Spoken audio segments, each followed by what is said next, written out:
जय मसीह की praise and practice इस चैनल में आप लोगों का फिर से स्वागत है। आइए हम लोग आज हब्बा के बारे में देखेंगे कि उसको परमेश्वर ने कैसे बनाया। और इस संसार में जो हम लोग देखते हैं, जो पहली जो स्त्री और पहली जो महिला और पहली पत्नी और पहली जो माँ एक हब्बा के द्वारा ही शुरू हुआ, उसके बारे में हम लोग थोड़ा कुछ उसके बारे में देखेंगे। और फिर उसके जीवन में और आगे परमेश्वर ने कैसे उसको ब्लेसिंग किया, कैसे वो पाप में गिर गई, वो सब हम थोड़ी थोड़ी कर करके हम लोग उसके जीवन के बारे में देखेंगे। तो जब परमेश्वर ने हब्बा को बनाने के पहले जो परमेश्वर ने जो बाइबल में वचन दिया है वो क्या है, उसको हम लोग आज देखेंगे। तो उत्पत्ति 2:18 में ऐसा परमेश्वर कहते हैं कि फिर यहोवा परमेश्वर ने कहा, आदम का अकेला रहना अच्छा नहीं, मैं उसके लिए एक ऐसा सहायक बनाऊंगा जो उससे मेल खाए। मेरे प्रिय, परमेश्वर ने जब पूरे सृष्टि को बना दिया 7 दिन में, 6 दिन में, और फिर क्या हुआ कि फिर परमेश्वर ने आदम को भी बनाया जो कि मनुष्य इंसान आदमी था। लेकिन क्या हुआ कि सारे जितने भी क्रिएशन को परमेश्वर ने बनाया वो आदम के पास लेकर आया, लेकिन आदम के साथ कोई भी मेल नहीं खा रहा था। जैसे जानवर, पक्षी, घरेलू जंतु, सारे चीज़ों को परमेश्वर ने लाया आदम के पास, लेकिन उससे मेल नहीं खा पा रहा था। इसलिए परमेश्वर यहाँ पे 2:18 में बोलते हैं कि आदम का अकेला रहना अच्छा नहीं, उसके जैसा एक और साथी चाहिए ताकि आदम से मेल खाए और आदम को इस बगीचे में रहे और उसके साथ मेल खाए। इसलिए परमेश्वर ने हब्बा को उसको सुला करके एक उसका पसली को ले करके एक हब्बा को स्त्री को बनाया, उसका नाम था हब्बा।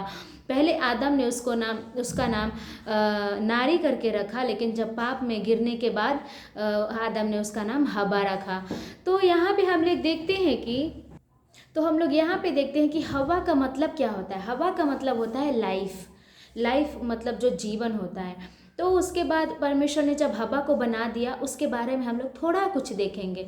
तो हब्बा को परमेश्वर ने बना करके उसको अदन की वाटिका में आदम के पास लाया। फिर आदम ने बोला कि ये मेरी पसली से बनाई गई है, इसलिए इसका नाम नारी होगा। फिर उसके बाद उसका नाम हब्बा भी आया। तो यहाँ पे जब उसको बहुत बच्चे हुए, उसको परमेश्वर ने और आशीष किए।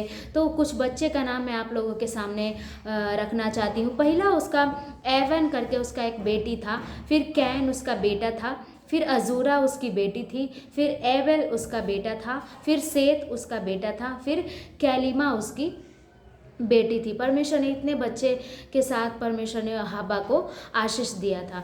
एक वही हब्बा है जो बिना बाप का इस दुनिया में आई, क्योंकि परमेश्वर ने उसको खुद अपने हाथों से उसको बनाया था। इस जो संसार में जो पहली स्त्री बिना माँ बाप की आने वाली वो हब्बा है, जो हमारी आदि माता लोग बोलते हैं। उसके बाद क्या हुआ कि फिर हम लोग ये भी देखते हैं हव्वा के बारे में कि हव्वा ने शैतान के बहकावे में आकर के फल को तोड़ा, फल को खाया, फिर अपने पति को भी खिला दिया। तो हम लोग यहाँ पे देखते हैं मेरे फ्रेंड्स, जेनेसिस 2:15 में ऐसा लिखा हुआ है, मैं आप लोगों के लिए पढ़ देना चाहती हूँ। तब यहोवा परमेश्वर ने आदम को लेकर अदन की वाटिका में रख दिया कि वो उसमें काम करे और उसकी रक्षा करे। और यहोवा परमेश्वर ने आदम को यह आज्ञा दी, तू वाटिका के सब वृक्षों का फल बिना खटके खा सकता है, पर भले या बुरे के ज्ञान का जो वृक्ष है उसका फल तू कभी न खाना, क्योंकि जिस दिन तू उसका फल खाएगा उसी दिन अवश्य मर जाएगा। मेरे फ्रेंड्स, हब्बा को सृष्टि करने के पहले परमेश्वर ने आदम को ये आज्ञा दी थी कि जैसे ही आदम को बनाया, उसको अदन की वाटिका में रखा, उसके बाद परमेश्वर ने कहा आदम को कि तू सारे फल को खा सकता है, लेकिन एक भले और बुरे का ज्ञान का जो वृक्ष है तू उसको नहीं खाना। और मेरे फ्रेंड्स, उस समय हब्बा नहीं थी, क्योंकि हम लोग 15-16 में देखते हैं कि परमेश्वर ने आदम को रखा और आदम को परमेश्वर ने आज्ञा दिया कि तुम्हें नहीं खाना। और 18 में हम लोग देखते हैं कि परमेश्वर ने उसके बाद आदम को अकेला रहना अच्छा नहीं है, उसके बाद परमेश्वर ने हव्वा को सृष्टि किया। तो मेरे फ्रेंड्स, जब परमेश्वर ने ये आज्ञा दे रहे थे कि तुम्हें फल नहीं खाना, उस समय हव्वा नहीं थी। तो ये फ़ायदा उठा करके शैतान को पता था कि जब परमेश्वर मना कर रहे थे ये सब नहीं खाना, जब परमेश्वर ने आदम को एक कमेंट कर रहे थे कि ये सब नहीं खाना, तब हब्बा वहाँ पे नहीं थी, क्योंकि वो उसका उस समय क्रिएशन ही नहीं हुआ था। तो मैं इसके द्वारा क्या बोलते हैं अपना काम पूरा कर सकता हूँ। और उसके बाद क्या होता है कि जब हब्बा घूम रही थी बगीचे में, तो क्या करता है शैतान उसके पास आ करके और उसको बोलता है कि यदि तुम ये फल खाओगी तो तुम्हारा आँख खुल जाएगा और तुम भले और बुरे का ज्ञान जो बातें होती है वो भी तुमको समझ में आ जाए। और फिर क्या होता है कि हब्बा वो फल खा लेती है, और जब जैसे ही शैतान उसको लालच देता है, लोभ देता है कि तुम्हें खाओगी तो तुम्हें कुछ नहीं होगा, तुम्हारी आंखें खुल जाएगी, तुम देखने लगोगी, तो वो हब्बा को नहीं पता था कि परमेश्वर ने ये वृक्ष मना किया है खाने के लिए, वृक्ष के फल को मना किया है। और फिर हब्बा खाती है और वो फल ले करके जा करके भी अपने पति को भी दे देती है। और आदम ये भी नहीं पूछता है कि तुम कहाँ से लेकर आई, या फिर तो वो उसको ध्यान में नहीं रहता है कि मैंने हब्बा को बताया कि नहीं कि ये फल खाना है कि नहीं, कौन सा फल खाना है कौन सा फल नहीं खाना है। और उसके बाद आदम भी खा लेता है। और उसके बाद क्या होता है कि जैसे प्रत्येक दिन की तरह परमेश्वर उससे शाम को मिलने आते हैं, आदम आदम कहाँ हो, तो वो छुप जाता है, क्योंकि वो लोग फल को खा लेते हैं और वो खुद को देखते हैं कि हम नंगे हैं। क्योंकि जब वो लोग फल नहीं खाए थे तो उन लोग को नहीं पता था कि हम नंगे हैं, लेकिन जैसे फल खाते हैं उनका आंखें खुल जाती है और वो देखते हैं कि नंगे हैं, और फिर वो लोग छुप जाते हैं। फिर परमेश्वर बोलते हैं कि क्या तुमने फल को खा लिया जो मैंने तुम्हें बताया था। तो आदम तुरंत हब्बा के ऊपर ब्लेम कर देता है कि जिस स्त्री को तूने मेरे साथ रहने के लिए बनाया वही मुझे दिया और मैंने खा लिया। ये नहीं बोलता है आदम कि मैंने उसको नहीं बताया था कि कौन सा फल खाना है कौन सा फल नहीं खाना है, और उसके बाद ये खा ली। फिर मेरे फ्रेंड्स क्या होता है कि उसके बाद परमेश्वर ने हब्बा को भी कर्ज दिया, फिर आदम को भी कर्ज दिया, शैतान को भी कर्ज दिया। लेकिन मेरे फ्रेंड्स परमेश्वर हमारा अनुग्रहकारी, दयालु करने वाला, कभी कोप करता है, लेकिन क्या हमसे प्रेम भी करता है।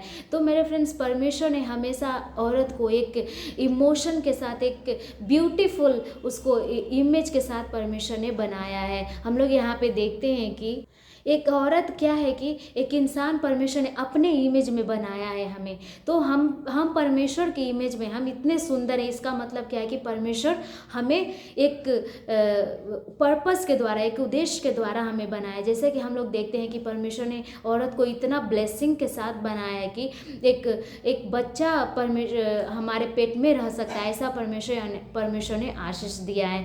तो मेरे फ्रेंड्स कभी ये नहीं सोचना है कि हम पाप में गिर गए हैं तो हमारा आगे कुछ रोल नहीं है, क्योंकि परमेश्वर ने हमें एक उद्देश्य के साथ बनाया है। स्त्री को, गर्ल्स को एक उद्देश्य के साथ बनाया है, और वो उद्देश्य क्या है हमारे जीवन में वो हमें कभी नहीं भूलना है। परमेश्वर ने हमें बनाया है, परमेश्वर हमारे द्वारा इस दुनिया को बढ़ाते, क्योंकि यदि औरत नहीं होगा तो बच्चा कैसे पैदा होंगे ना। फिर बच्चे के बाद बच्चे जब बड़े होते हैं तो परमेश्वर का सेवक सेविका बनते हैं। तो परमेश्वर ने हमें इस उद्देश्य के साथ बनाया है कि मेरे द्वारा, एक औरत के द्वारा इस पृथ्वी भर जाए। उसके बाद हम लोग देखते हैं कि हब्बा पाप करने के बाद भी परमेश्वर ने उन लोगों को आशीष किया कि फूलो फलो और पृथ्वी पर भर जाओ। और परमेश्वर ने यहाँ पे हब्बा को जब पाप वो लोग कर देते हैं फिर उन लोगों को निकाल देता है। लेकिन निकालने के पहले जब देखता है कि इन लोग का आंखें अभी खुल गई है तो उन लोगों को कपड़ा पहना करके फिर उन लोगों को निकाल देते हैं। उसके बाद देखते हैं कि फिर भी परमेश्वर उन लोगों को नहीं छोड़ते हैं। पाप करने के बाद भी परमेश्वर ने हब्बा को नहीं छोड़ा,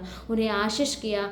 और आगे हम लोग देखेंगे जेनेसिस 3, 4, 5 में तो उनके इतने सारे बच्चे परमेश्वर ने दिए कि उनके द्वारा पूरा दुनिया आज इतने फल फूल गए हैं। तो परमेश्वर इस हब्बा के जीवन के द्वारा, हमें विश्वास है कि आपने बहुत कुछ सीखा।